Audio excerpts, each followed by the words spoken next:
Corporation जो है इन तीनों म्युनिसिपल कॉर्पोरेशन के द्वारा 35,000 लगभग 34,750 टू बी प्रिसाइज। और आप सोचिए इतने बड़ी तादाद में death certificate 3 municipal corporation issue करते हैं अप्रैल और मई के महीने में, किंतु जो ऑफिशियल फिगर है, जो सरकारी आंकड़े दिल्ली की सरकार देती है, वो कितना है? वह है 9,916 सर्टिफिकेट। कहां तो 35,000 और कहां मात्र 9,000 सर्टिफिकेट दिए गए हैं दिल्ली सरकार द्वारा।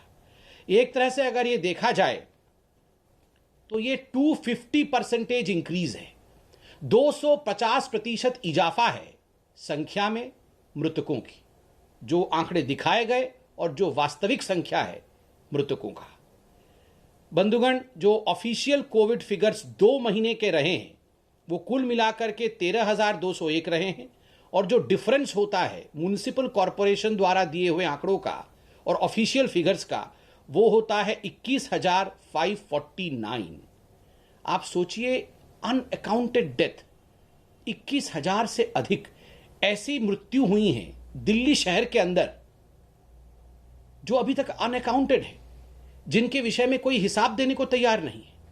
कहां से 21,000 लोगों की मृत्यु हुई, कैसे 21,000 लोगों की मृत्यु हुई, वो कौन लोग हैं जिनका दिल्ली सरकार नाम भी लेना नहीं चाहती है।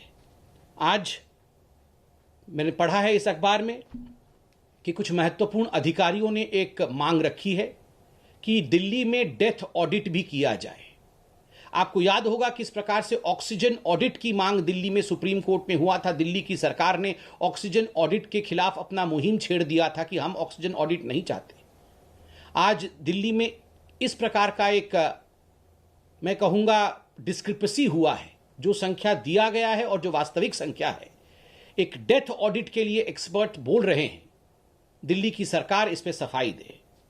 बंधुगण, केवल इतना ही नहीं, आपने 2 दिनों से अखबारों में देखा होगा कि जो CFR केस फैटेलिटी रेट होता है वह पूरे हिंदुस्तान में सर्वाधिक दिल्ली में है। दिल्ली और दूसरे नंबर पर पंजाब आती है। जो दिल्ली की केस फैटेलिटी रेट है वो 2.9% है, और जो नेशनल केस फैटेलिटी रेट है, राष्ट्रीय केस फैटेलिटी रेट है, वो 1.3% है। तो आप सोचिए, लगभग डबल से भी अधिक। राष्ट्र में 1.3% और दिल्ली में 2.9%, डबल से भी अधिक है। क्या कारण है कि इतनी मृत्यु दिल्ली में हुआ है और केस फैटेलिटी रेट सर्वाधिक हमारे हिंदुस्तान की राजधानी में रहा है, जबकि नेशनल एवरेज इससे कहीं कम है? क्या कारण है? कौन इसके लिए जिम्मेदार है?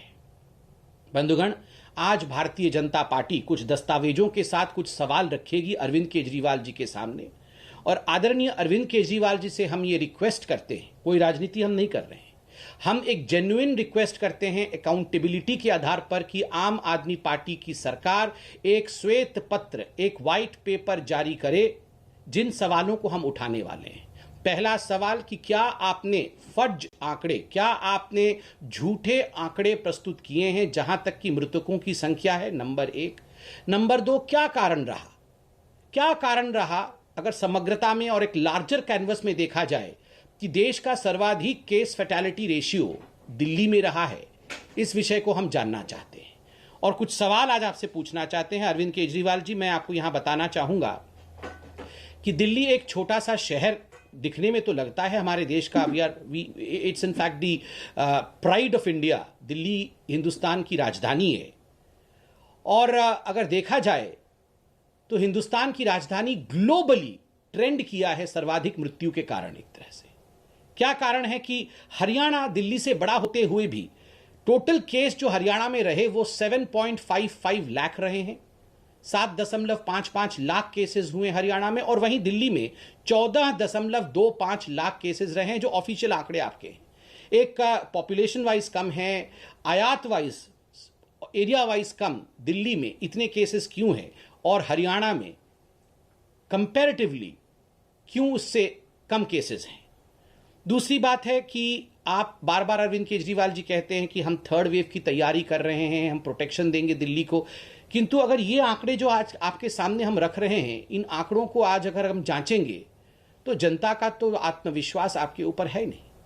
People would not have the confidence on you, because आप तो सेकेंड वेव से पहले भी कह रहे थे हम सारी तैयारी कर रहे हैं, हम हॉस्पिटल बना रहे हैं, बेड बना रहे हैं, होम डिलीवरी ऑक्सीजन का करेंगे। अरविंद जी, आप तो होम डिलीवरी ऑक्सीजन का करना चाहते थे, मगर एक्चुअली मुझे कष्ट लग रहा है कहते हुए, होम डिलीवरी आज अल्कोहल अर्थात शराब का कर रहे हैं। शराब के होम डिलीवरी में आप सक्सेसफुल रहे, किंतु ऑक्सीजन के होम डिलीवरी में, कंसंट्रेटर्स के होम डिलीवरी में, दवाइयों की होम डिलीवरी में आप सक्सेसफुल नहीं रहे। और क्यों नहीं रहे, इसका जवाब भी आपको श्वेत पत्र में देना चाहिए। अब मैं कुछ सवाल आपके सामने रखूंगा जो बहुत तीखे हैं, मगर ये आवश्यक है अकाउंटेबिलिटी के लिए, क्योंकि सर्वाधिक जो डेथ्स हुई हैं वो दिल्ली में हुई है। अरविंद केजरीवाल जी, क्या ये हकीकत है कि जिस समय ये कोविड का सेकेंड वेव दिल्ली में अपने चरम पर था, जानबूझकर और दिल्ली में आपके सरकार के साख को बचाने के लिए आपने टेस्टिंग को कम कर दिया, आपने टेस्टिंग की संख्या को कम कर दिया, क्या यह हकीकत है? नंबर 2, हम ये जानना चाहते हैं अरविंद केजरीवाल जी, पहले भी हमने ये सवाल पूछा था, 2015 और 2019 के बीच क्यों एक भी नया अस्पताल दिल्ली में नहीं खोला गया? एक भी नया अस्पताल नहीं खोला गया, इसका जवाब आप ही को देना पड़ेगा। दूसरा प्रश्न हम ये पूछना चाहते हैं अरविंद केजरीवाल जी, 2013 के पश्चात दिल्ली में 16 ऐसे अस्पताल थी जो अंडर कंस्ट्रक्शन थी, जो तैयारी में थी, उनका उद्घाटन होना था। इन 16 अस्पतालों में क्या कारण रहा जो एक भी अस्पताल फुल्ली फंक्शनल नहीं हो पाया, एक भी अस्पताल पूरी तरह से कार्यान्वित नहीं हो पाया आपके कार्यकाल में? और अगर हुआ हो तो आप इसका जवाब दें।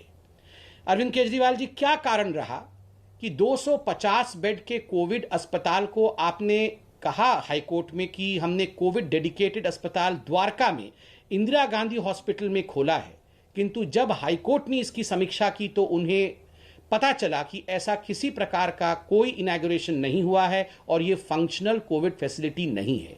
हाईकोर्ट के सामने आपने इस विषय में झूठ क्यों बोला और देश को, दिल्ली की जनता को और हाईकोर्ट को बरगलाने की कोशिश क्यों की?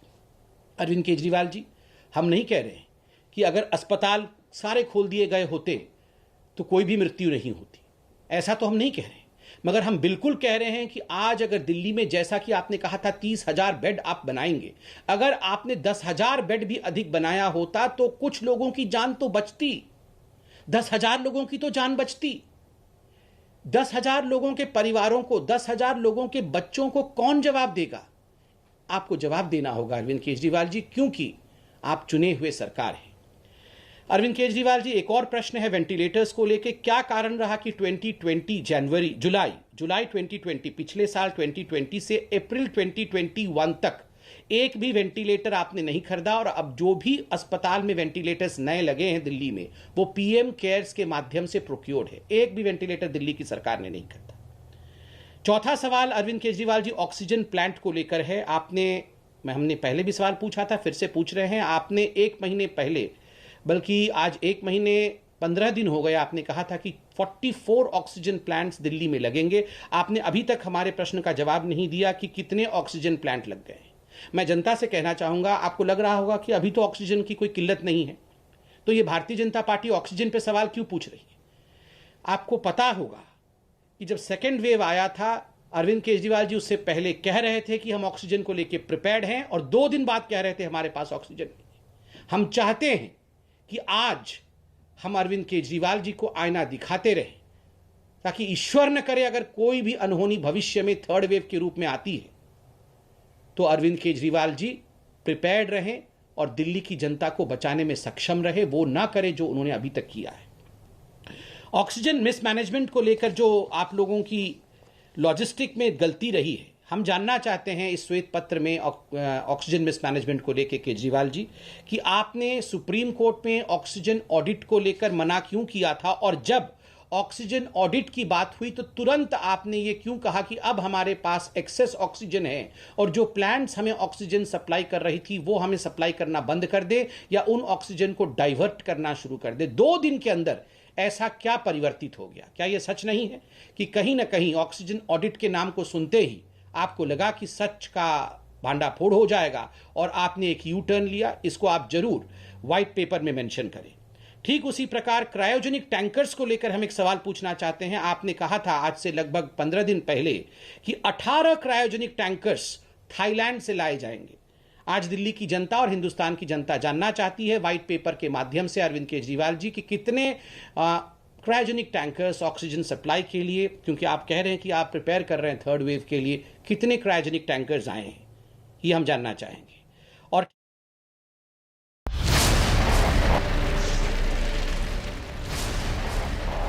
आप देख रहे हैं आज का मुद्दा, मैं हूं आपके साथ जसप्रीत कौर। कोरोना केसेस काफी तेजी से कम हो रहे हैं, लेकिन कोरोना अभी भी है, खतरा अभी भी बना हुआ है। ऐसे में मास्क इस वक्त आपके लिए सुरक्षा कवच है। जब भी मास्क पहने, सही तरीके से पहने, अपने मुंह और नाक को कवर करें। इसको लेकर के हमने एक कैंपेन भी शुरू किया है, #मास्क पहनो इंडिया। आप खुद से ये प्रण लीजिए कि जब तक ये महामारी है आप मास्क नहीं उतारेंगे और एक जिम्मेदार नागरिक की भूमिका निभाएंगे। इस बीच गाजियाबाद पुलिस ने डासना देवी मंदिर के महंत नरसिंहानंद सरस्वती की हत्या की साजिश के आरोप में 2 लोगों को हिरासत में लिया है। पुलिस दोनों से फिलहाल पूछताछ कर सच खंगालने में जुटी है। मंदिर के सेवादारों ने शक होने पर परिसर में घुसे दोनों संदिग्धों को पकड़ लिया। इसके बाद दोनों की तलाशी भी ली गई। दोनों के पास से धारदार हथियार और संदिग्ध दवाइयां भी बरामद की गई हैं। पकड़े गए दोनों आरोपी रिश्तेदार हैं और महाराष्ट्र के रहने वाले हैं। दोनों रात 9 बजे मंदिर में घुसे थे, जिन्हें सेवादारों ने पकड़ लिया था। ये बता रहे कि नागपुर से आए हैं, नागपुर से। अब पता नहीं कौन क्या करने आए थे, वो सर्जिकल ब्लेड और साइनाइड लेकर। ये तो पुलिस जांच करके बताएगी। और मैं शाम के समय मंदिर के बाहर चला गया था, ना मैं मंदिर में था और ना ही मेरे साथ रहने वाले मेरे शेर, मेरा जो वैनगार्ड है हरावल दस्ता, कोई भी मंदिर में नहीं था। कि मैं अपने जो हमारे सरस्वती दयानंद स्वामी जी है, मैं उनके दर्शन किया। सर्जिकल ब्लेड किस काम की है तुम्हारे? हाँ सर, मैं ट्रीटमेंट करता हूँ। एक कपिंग थेरेपी नाम की एक ट्रीटमेंट होती है। मैं इसलिए लग रहा था, उससे पहले मैं किसी को जानता नहीं हूँ यहाँ पर।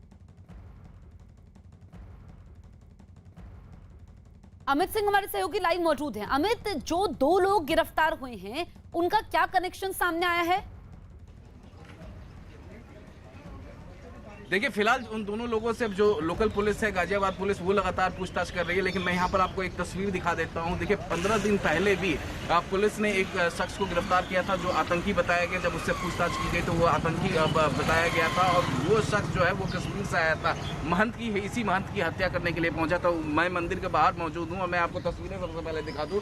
ये वो मंदिर है, आप देखिए। और जब से ये मामला सामने आया उसके बाद से यहाँ पर यूपी पुलिस के जवानों को यहाँ पर तैनात कर दिया गया है। सेवादारों को सबसे पहले, बीते कल रात का ये पूरा मामला है, सेवादारों को सबसे पहले शक हुआ था। सेवादारों ने उन दोनों आरोपियों से पूछताछ की, उसके बाद लोकल पुलिस को हैंडओवर किया। और देखिए, जिन लोगों को अभी दाखिल होना है मंदिर परिसर में, पुलिस बाकायदे उनका नाम, एड्रेस, टाइमिंग सब कुछ यहाँ पर लिख रही है। यहाँ पर तो इस तरीके से सुरक्षा की पूरी व्यवस्था यहाँ पर कर दी गई है। और मैं और एक तस्वीर यहाँ पर दिखाता हूँ। अब यहाँ पर आप देख सकते हैं कि ये वो मंदिर परिसर है जहाँ पर बीते कल रात को जो है दोनों आरोपियों को सेवादारों को सबसे पहले दोनों आरोपियों पर शक हुआ और उसके बाद उनको पुलिस को हैंडओवर किया गया। देखिए, मैं यहाँ पर आपको तस्वीरें दिखा रहा हूँ। ये मंदिर के अंदर की तस्वीरें हैं और यहाँ पर काफ़ी ज़्यादा तादाद में जो है श्रद्धालु पहुँचते हैं। और उसी का फ़ायदा उठाकर बीते कल रात 9 बजे के आसपास दोनों आरोपी यहाँ पर पहुँचे थे। उसके बाद से जब सेवादारों को उन पर शक हुआ तो उनका बैग चेक किया गया, जिससे आपत्तिजनक सामानें मिली हैं, धारदार हथियार मिले हैं। जब उनसे पूछताछ हुई है तो वो अपने आप वो कह रहे थे कि वो जिस पेशे में है, आरोपी कह रहे थे कि जिस पेशे में है उस पेशे में इसकी आवश्यकता है। फिलहाल पुलिस ने FIR दर्ज कर लिया है। पुलिस पूरे मामले की इन्वेस्टिगेशन कर रही है और ये मामला संगीन इसलिए भी हो जाता है क्योंकि 15 दिन पहले ही एक और आतंकी को पुलिस ने गिरफ्तार किया था जो कि कश्मीर से दिल्ली पहुंचा था। और दिल्ली केवल इसलिए पहुंचा था क्योंकि इसी मंदिर के महंत को उसे हत्या करने का जिम्मा दिया गया था। यह आरोप है। फिलहाल उस मामले में भी अभी भी जांच चल रही है। ये जो 2 लोग गिरफ्तार हुए हैं इस मामले में भी अभी गाजियाबाद पुलिस जांच कर रही है। जो 2 लोग गिरफ्तार हुए हैं दोनों रिश्तेदार बताए जा रहे हैं। इन लोगों के ट्रैक रिकॉर्ड के बारे में क्या कोई जानकारी पुलिस को अभी तक मिल पाई है? देखिए जसप्रीत, ये दोनों जीजा साले बताए जा रहे हैं और बताया जा रहा है कि उनमें से जो एक शख्स है वो अल्पसंख्यक समुदाय से ताल्लुक रखता है। तो फिलहाल पुलिस के जो अधिकारी हैं वो इस पूरे मामले में चुप्पी साधे हुए हैं, वो कुछ कह नहीं रहे हैं। वो जरूर इतना कह रहा है कि इस पूरे मामले में इन्वेस्टिगेशन हो रही है और गहन जाँच चल रही है और शायद यही वजह है कि यहाँ पर इतने ज़्यादा तादाद में जो है कि कोई अनहोनी ना हो जाए, उससे बचने के लिए यहाँ पर इतने ज़्यादा तादाद में यूपी पुलिस के जवानों को यहाँ पर तैनात किया गया है, ताकि अब मंदिर परिसर के में जो भी कोई दाखिल होए उसका पूरा तरीके से शिनाख्त हो पाए और उसके बाद जिस तरीके से पहले 15 दिन पहले एक आतंकी को गिरफ्तार किया गया था, उसके बाद बीते कल 2 आरोपियों को गिरफ्तार किया गया। दोनों रिश्तेदार बताए जा रहे हैं, महाराष्ट्र के मूल निवासी बताए जा रहे हैं और बताया ये भी जा रहा है कि दोनों को महंत की जो पूरी एक्टिविटी है सुबह से लेकर रात तक वो क्या क्या करते हैं महंत, उसकी पूरी जानकारी थी और उसी को ध्यान में रखते हुए वो रात को 9 बजे इस मंदिर परिसर में यहाँ पर दाखिल हुए थे। लेकिन सेवादारों को उनके ऊपर शक हो गया। शक होने के बाद उनकी पूरी तरीके से पहले सेवादारों ने ही बैग वगैरह चेक करना शुरू किया, तो उसमें से धारदार हथियार बरामद किए गए, जिसके बाद सेवादारों ने पहले पूछताछ की। लोकल पुलिस को तुरंत इस पूरे मामले की जानकारी दी। लोकल पुलिस हरकत में आई, वो यहाँ स्पॉट पर पहुंची। उसके बाद पूछताछ के बाद दोनों आरोपियों को गिरफ्तार कर लिया गया। फिलहाल जो गाजियाबाद पुलिस के आला अधिकारी हैं वो इस पूरे मामले को खुद देख रहे हैं, उन्होंने खुद पूछताछ की है और इस मामले में हो सकता है, मुमकिन है कि आखिरकार ये दोनों जो आरोपी हैं वो क्या करने के लिए यहाँ पहुंचे थे। अगर किसी ने उन्हें हत्या करने के लिए कहा है महंत की, तो वो कौन है, क्या उसके पीछे मंशा क्या थी। तो इन तमाम एंगल से लगातार गाजियाबाद पुलिस इस पूरे मामले में इन्वेस्टिगेशन कर रही है और जाहिर तौर पे जैसे ही कुछ निकल कर सामने आएगा, पुलिस इस पूरे मामले में हो सकता है कि ठीक है अमित, तो पुलिस मामले की जांच में जुटी है। यूपी के गौतम बुद्ध नगर में पुलिस टीम पर हमले की चौंकाने वाली तस्वीरें सामने आई है। पुलिस टीम पर उस वक्त हमला हुआ जब वो एक गांजा तस्कर के ठिकाने पर दबिश देने पहुंची थी। बहस और बदसलूकी के बाद आरोपियों ने दारोगा और सिपाहियों से मारपीट शुरू कर दी और दारोगा को बंधक बना लिया। इस बीच दारोगा की वर्दी भी फाड़ दी गई। बताया गया कि आरोपियों ने ही बंधक पुलिसकर्मी का वीडियो बनाया और सोशल मीडिया पर पोस्ट कर दिया। पुलिस ने इस मामले में फिलहाल 3 आरोपियों को गिरफ्तार कर लिया है।